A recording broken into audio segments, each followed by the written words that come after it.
네. 아, 오늘 본문은 참 논쟁이 되었던 그런 부분입니다. 아마 왜 논쟁이 되었는지는 알고 계시리라 생각합니다. 종교 개혁을 일으켰었던 루터가 이 야고보서를 봐서 바로 이 부분 때문에 야고보서는 지푸라기 정도밖에 되지 않는다, 지푸라기 복음이다라고 말을 했었죠. 우리는 믿음으로 구원받는다라고 모두 다 고백하고 있고 그렇게 들어왔고 고백하고 있습니다. 자, 그러면 여러분, 구원받을 수 있는 믿음이 무엇인가? 구원받을 수 있는 믿음이 무엇인가? 라고 누군가 물으신다면 여러분 어떻게 대답하시겠습니까? 예수님이 우리 죄를 위해 십자가에 못 박히셔서 죽으시고 부활하셔서 구원하셨다는 것을 믿는 믿음입니다 라고 대답하시겠죠? 아마 모두들 이렇게 생각하시고 그렇게 믿으실 것입니다. 우리가 가진 신앙, 저와 여러분이 가지고 있는 이런 신앙은 바로 이것이 실제로 일어났고 2000년 전에 예수님께서 실제로 죽으셨고 부활하셨고, 그래서 그 사건이 그때 당시의 사건만이 아니라 지금 나의 사건이기도 하다라는 것이죠. 자, 그런데 이 믿음이요, 가짜이거나 허구일 수도 있다라는 것을 오늘 야고보 사도는 말을 하고 있죠. 오늘 본문 우리가 함께 읽었었던 부분은 참 재밌는 부분입니다. 본문에서 주되게 나오는 단어들이 있었죠. 무엇과 무엇이었습니까? 보면은 믿음과 행함입니다. 믿음이 13번 나오고 행함이 12번 나오고 있습니다. 이 두 가지 단어가 마치 서로 막 얽히고 설켜 있듯이 막 이렇게 번갈아 가면서 나와요. 아주 끈끈하게 붙어 있듯이 뗄래야 뗄 수 없듯이 나오는 거죠. 이건 뭐 강력 본드로 딱 붙여 놓아서 떨어지지 않는 정도가 아니라 어떤 생체 조직이 서로 연결되어서 떨어질 수 없는, 결코 분리될 수 없듯이 말을 하고 있는 부분이 바로 오늘의 본문 말씀입니다. 자, 그러면 왜 이렇게까지 야고보 사도가 말을 할까요? 그때 당시에 믿는 사람들이 믿는 것과 행하는 것이 달랐기 때문이겠죠. 먼저 14절 말씀을 잠깐 다시 보십시오. 이렇게 말을 합니다. 내 형제들아, 만일 사람이 믿음이 있노라 하고 행함이 없으면 무슨 유익이 있으리요? 야고보 사도가 말하고 있는 이 참된 믿음이라는 것은 행함이 있어야 된다라는 거죠. 행함이 따르지 않는 믿음, 행동으로 볼 수 없는 것은 참된 믿음으로 보기 어렵다라고 말합니다. 믿음의 여기 이 부분에서 우리가 이제 믿음으로 의에 이르고 그것이 구원을 이루는데, 야고보서는 행하지 않으면 그 믿음이 죽은 것이다라고 말하고 있기 때문에 어떤 좀 갈등이 생깁니다. 그러면 믿는다는 것과 믿음으로 구원받는다는 것이 맞는데 왜 행함이 있느냐라는 것이죠. 그런데 사도 바울도 디도서에서 이런 말을 했습니다. 한번 보시죠. 스크린 보시면, 그들이 하나님을 시인하나 행위로는 부인하니 가증한 자요 복종하지 아니하는 자요 모든 선한 일을 버리느니라 라고 말을 했습니다. 하나님을 시인하지만, 입으로 말을 하지만 행위로는 부인한다. 그러니까 가증한 사람이다 라는 말이죠. 즉 사도 바울도 행함에 대해서, 행위에 대해서 거부한 사람이 아닙니다. 거부했던 사도가 아니죠. 루터가 그때 당시에 이 행함을 잘못 이해했기 때문에 지푸라기 복음사라고 보지 않았나, 저는 그렇게 생각을 합니다. 자, 그러면 이 믿음을 굳이 이제 구분을 해보자면 어떻게 무엇을 믿는가라는 믿음의 대상과 그리고 어떻게 믿는가라는 믿음의 방식으로 굳이 나눈다면 이렇게 나눠볼 수가 있습니다. 자, 무엇을 믿는가, 어떻게 믿는가, 이 두 가지가 사람들이 믿는다라고 말하는 말에 대해서 함께 들어가 있는 거죠. 오늘 보면은 그 야고보 사도가 무엇을 믿는가가 아니라 어떻게 믿는가에 집중해서 말씀을 하고 있습니다. 왜냐하면 어떻게 믿는지를 보면 그 사람이 무엇을 믿고 있는지 대체적으로 드러나기 때문입니다. 믿음이 어떻게 드러나는지 잘 보여주는 예가 이스라엘 백성들이 출애굽했을 때의 모습입니다. 그들이 시내산에 도착했을 때 출애굽기 32장에 보면 이스라엘 백성들이 아주 충격적인 모습을 보여줍니다. 32장에 시내산에 모세가 올라가서 40일 동안 없었을 때였어요. 사람들이 이제 불안을 느끼기 시작했죠. 모세는 좀 이따 보여주시면 됩니다. 모세는 보이지 않고 하나님이 애굽으로부터 해방시켜 주셨는데 그 하나님이 보이지 않으니까 더 불안한 것이었어요. 그래서 이 사람들이 아론을 부추기지 않습니까? 아론에게 가가지고 우리를 인도할 신을 만들어줘라. 눈에 어떻게 하냐, 지금 40일 동안 모세 보이지도 않는데 보여주라고 말을 했었죠. 그러자 아론이 황금 송아지를 만들어서 보여주면서 이렇게 말을 했습니다. 이스라엘아, 이 신이 너희를 이집트에서 이끌어낸 너희의 신이다. 그리고 그 앞에 제단을 쌓고 내일은 여호와 앞에서 축제를 올리자라고 말을 했습니다. 황금 송아지를 무엇이라고 지금 말을 했습니까? 하나님이라고 말을 했습니다. 다음 날이 되자 이스라엘 백성들이 다 모여가지고 일찍 일어나서 그 앞에서 번제를 드리고 화목제를 드리고 먹고 뛰놀면서 제사를 드렸습니다. 여러분, 이스라엘 백성들이 황금 송아지를 무엇으로 여기고 있는 걸까요? 아론이 누구 앞에서 축제를 올리자고 말했습니까? 황금 송아지를 그들은 여호와 하나님으로 여기고 있습니다. 그렇다면 그들에게 믿음이 있는 걸까요? 없는 걸까요? 있는 거죠. 황금 송아지가 하나님이라고 말을 하면서 진심으로 제사를 드리는 겁니다. 이스라엘 백성들이 이 믿음이 가짜라고 허구라고 단정 지을 수가 없어요. 왜냐하면 이것도 믿음으로 볼 수가 있어요. 이스라엘 백성들의 그 당시에 그 사람들의 입장에서 보면. 하지만 이 예배가 하나님을 기쁘시게 하는 예배가 되었습니까? 아니었죠. 그렇지 않다는 걸 우리는 알고 있습니다.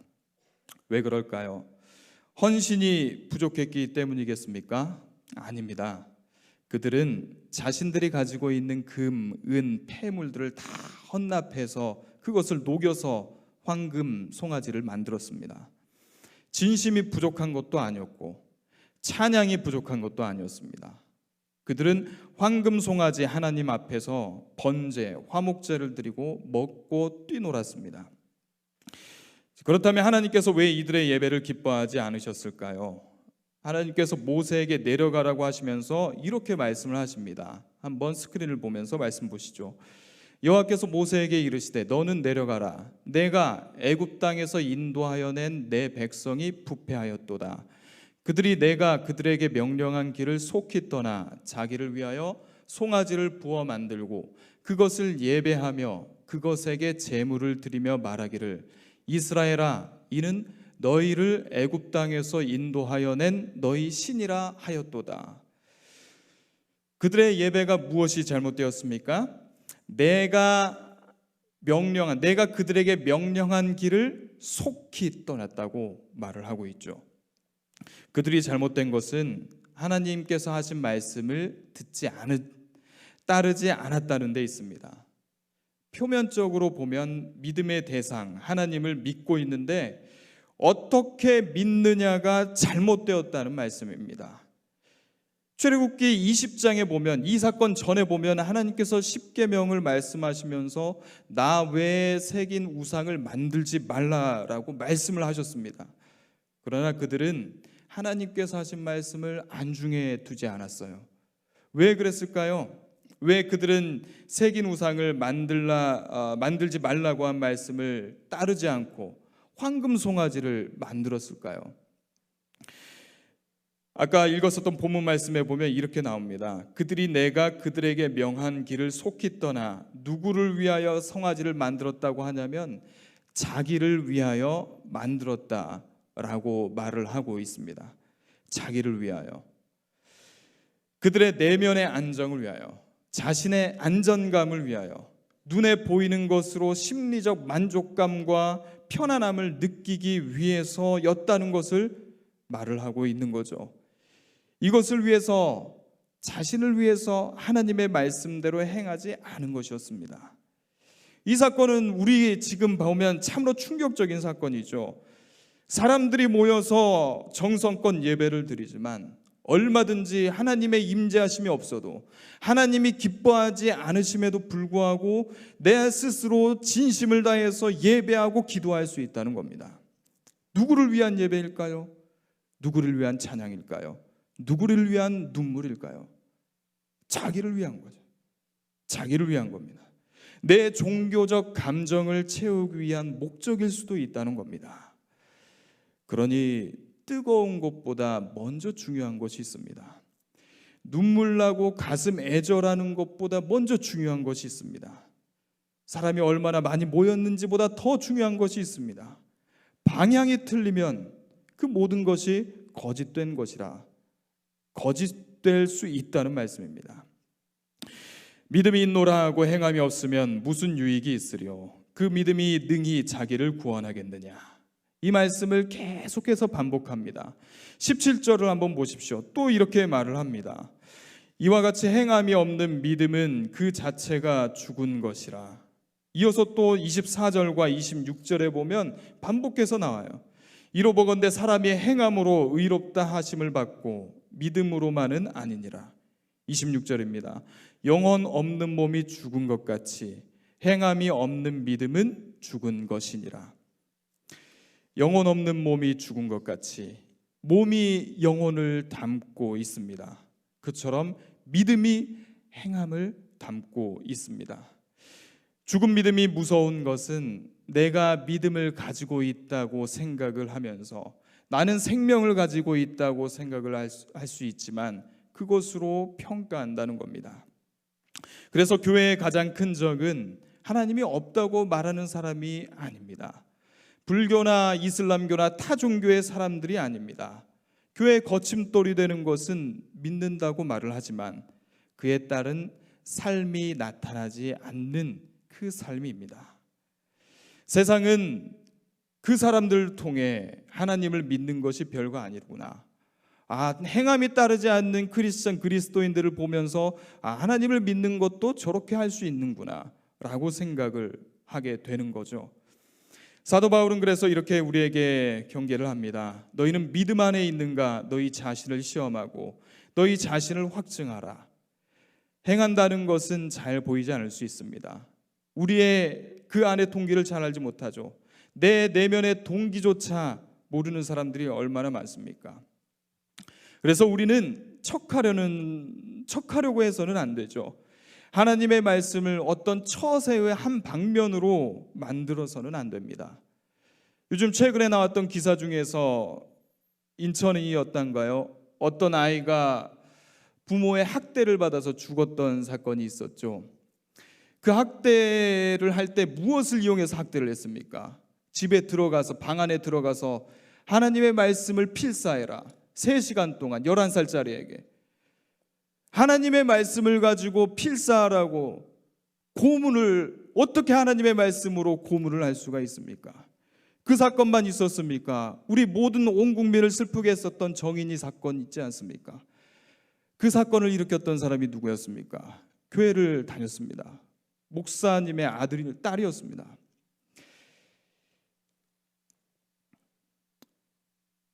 우리가 하지 못할 것 같으면 차라리 말하지 않는 게 낫겠죠.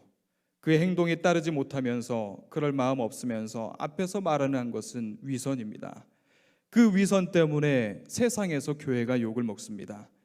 위선 때문에 어떻게 보면 사이비 이단이 득세하게 됩니다. 여러분 한번 생각해 보십시오. 요즘 넷플릭스에서 이렇게 사회적으로 회자가 되었었던 나는 신이다 나왔었던 이단들이 일어나게 됐었던 그 배경, 처음에 이단들이 시작되게 됐었던 배경이 무엇일까요? 통일교, 신천지, 정명석, 이재로, 구원파, 유병헌, 김계화 등등등 여러 가지 이단들. 이 교주라는 사람들이 처음 시작할 때 교회에서 상처 입은 사람들에게 다가가서 기존 교회는 가라지다, 거기는 진짜가 아니야 라고 속이면서 교회에서 채울 수 없었던 것들을 사이비 그 사람들이 채워주니까 그 단체로 빠지게 된 것 아니었습니까? 물론 그렇다고 하여서 이단 사이비에 빠진 분들을 두둔하는 것이 아닙니다. 신천지나 여타 사이비 단체에 빠진 분들은 돌아와야 됩니다. 교주라고 하는 사람들이 이 성경에 비유한답시고 잘못된 비유로 그들을 호도하고 그들을 유혹하고 수많은 대중들이 모이니까 그 대중심리에 빠져서 아닌 걸 알면서도 사이비 단체로 가게 되는 거죠. 이게 대중이 모였을 때 이 무슨 심리입니까? 이게 히틀러가 썼던 기법입니다. 모든 사람들이 다 히틀러를 찬양하니까 저게 진짜 뭔가 있는가 보다.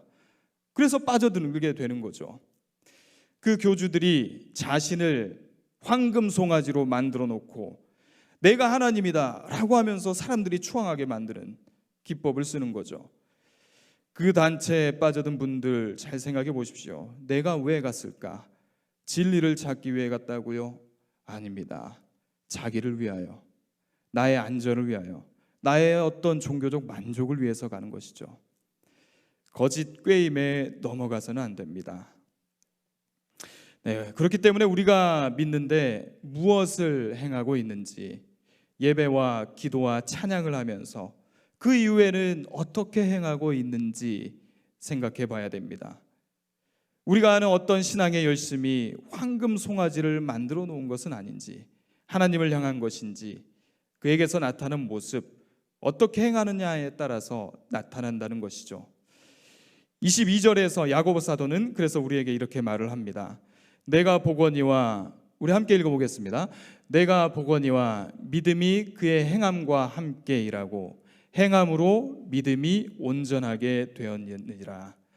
아멘. 믿는 것과 행하는 것이 함께 간다. 참된 믿음에서 신앙의 고백이 나오고 그 믿음에서 믿음에 걸맞는 그의 합당한 행동, 삶이 나오게 됩니다.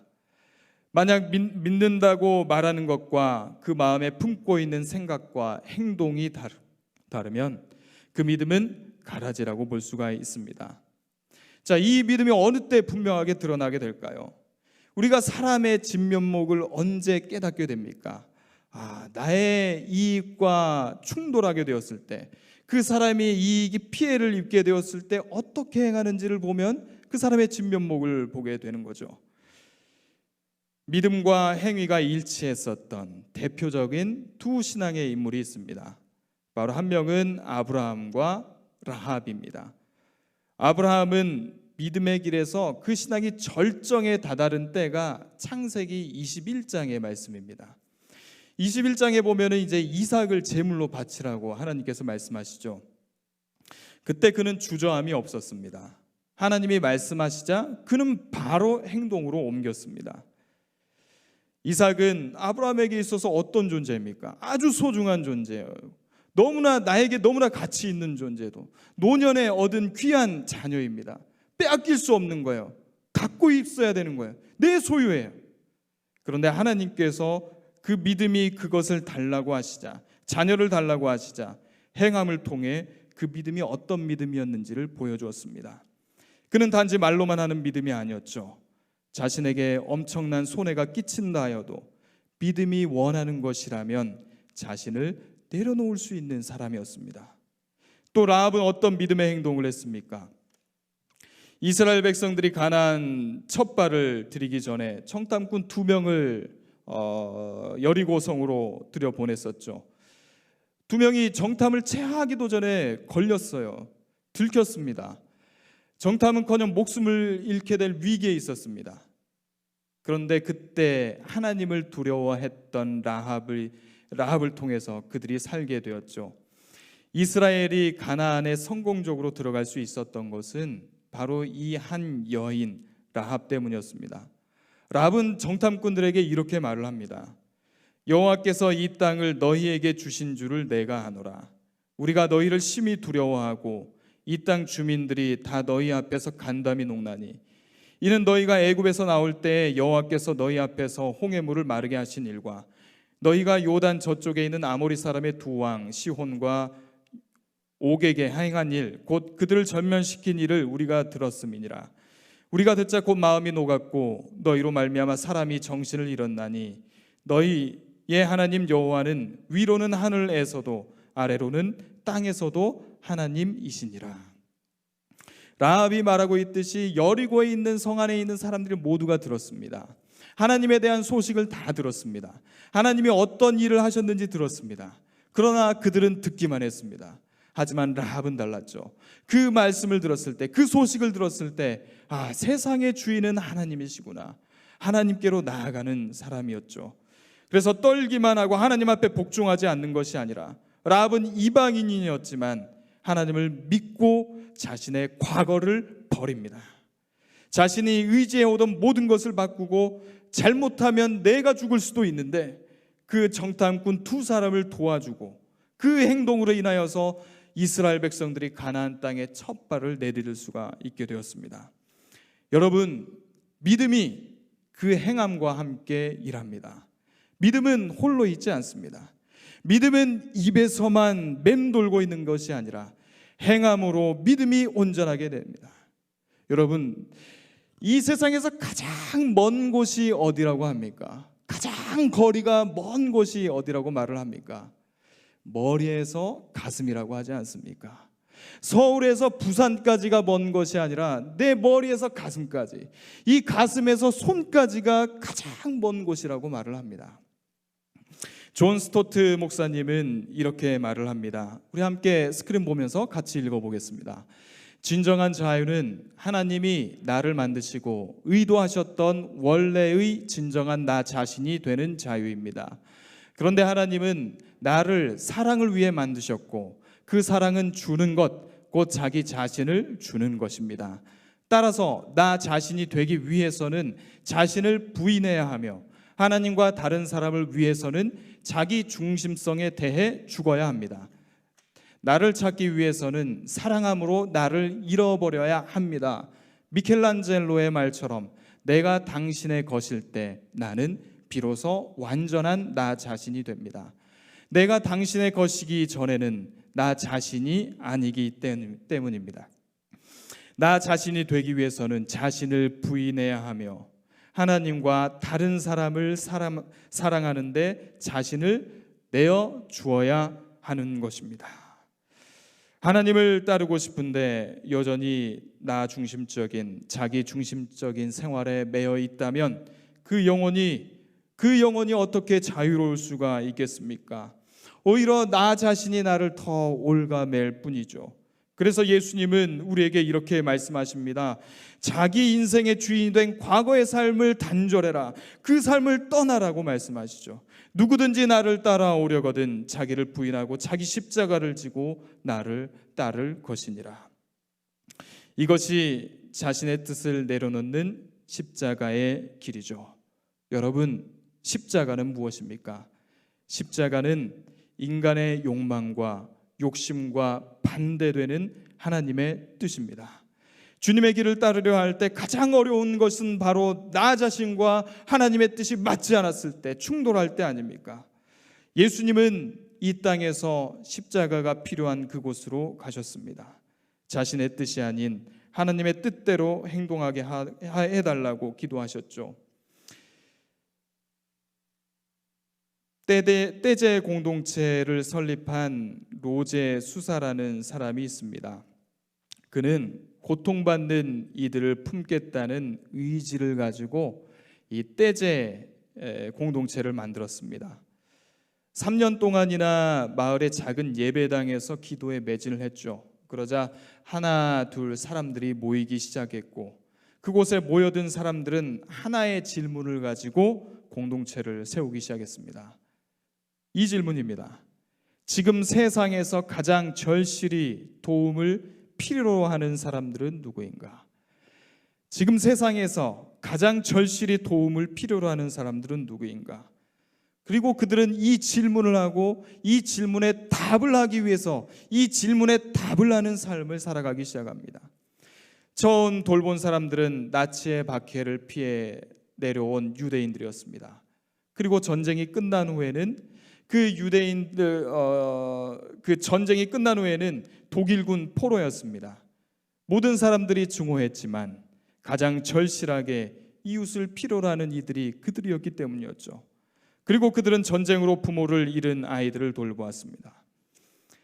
예수님께서 최후 심판의 날을 말씀하시면서 이런 말씀을 하십니다. 영광의 보좌에 앉으신 주님이 모든 민족을 불러 모아서 목자가 양과 염소를 구분하듯이 구분해서 말씀하신다고 합니다. 그때 임금이 오른편에 있는 자들에게 이르시되 내 아버지께 복받을 자들이여 나와 창세로부터 너희를 위하여 예비된 나라를 상속받으라. 이 복을 받을 사람들은 교회에 그냥 다니는 사람들이 아닙니다. 집회에만 그냥 참석하는 사람들이 아닙니다.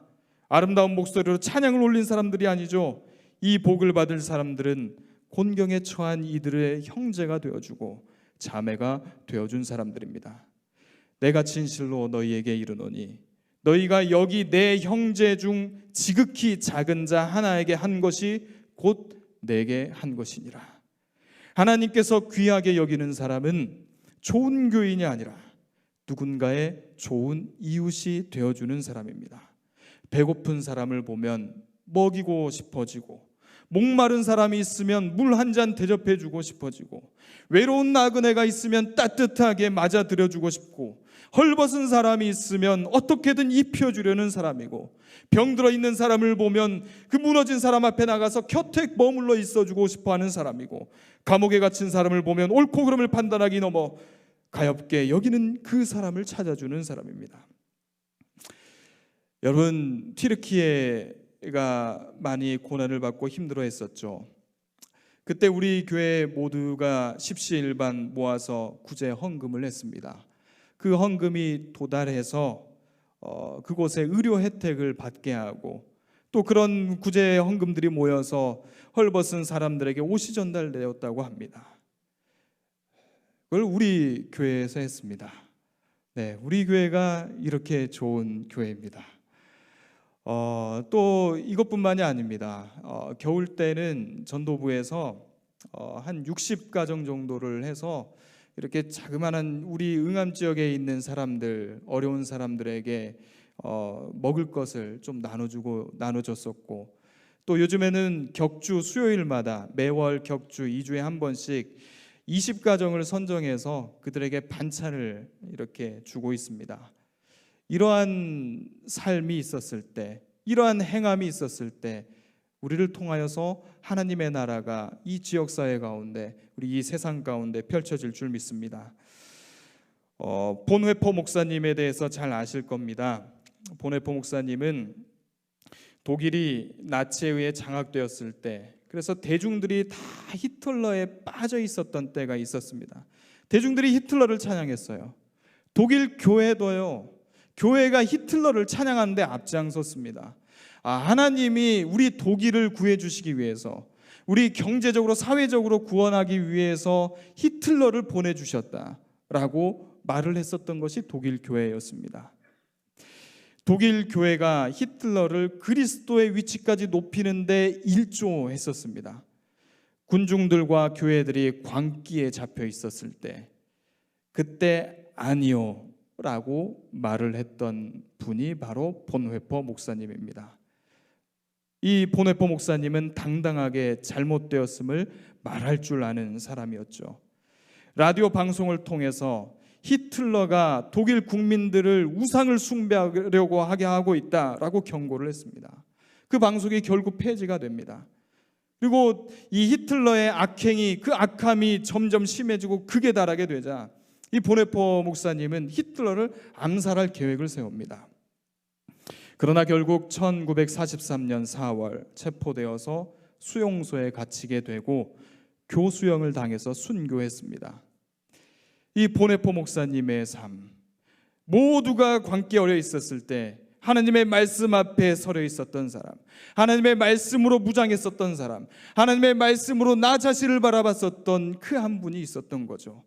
바로 이 목사님의 모습이 믿음을 말로만 외치는 분이 아니라 몸으로 살아가는 그 모습이 아닐까요? 본회포 목사님은 수용소에서 마지막 생을 다하기 전에 이 시를 읊습니다. 한번 들어보십시오. 선한 권능의 어린애같이 고요히 감싸여 보호와 위로를 받으니 놀라워라. 나 이날들을 그대들과 함께 살려내. 새해를 그대들과 함께 맞이하려네. 묵은 해가 우리의 마음을 괴롭히고 괴로운 날들과 무거운 짐이 우리를 누리려 하니, 오 주님, 우리의 놀란 영혼에 우리를 위해 행하신 구원을 베푸소서. 당신께서 괴로운 잔, 쓴 잔, 철철 넘치는 고난의 잔을 건네시니 당신의 선하시고 사랑스러운 손에서 떨지 않고 감사히 받아 마십니다. 그러나 당신께서 우리에게 다시 한번 기쁨을 베푸시어 이 세상과 그 햇살을 보게 하신다면 과거를 잊지 않고 우리의 일생을 온전히 당신께 바치겠습니다. 이 시를 남기고 생을 마감하셨습니다. 그 감옥에 있어도 주님이 그분과 함께 하신 줄 믿습니다. 선한 능력이 그분과 함께 하시니 내가 이 생을 마무리하지만 나는 이 생으로 끝나는 것이 아니라 나는 아버지께로 간다. 그 믿음을 가지고 살아갔던, 그 믿음을 가지고 행함으로 그 삶에 그 믿음을 보여줬던 그 믿음을 본받길 원합니다.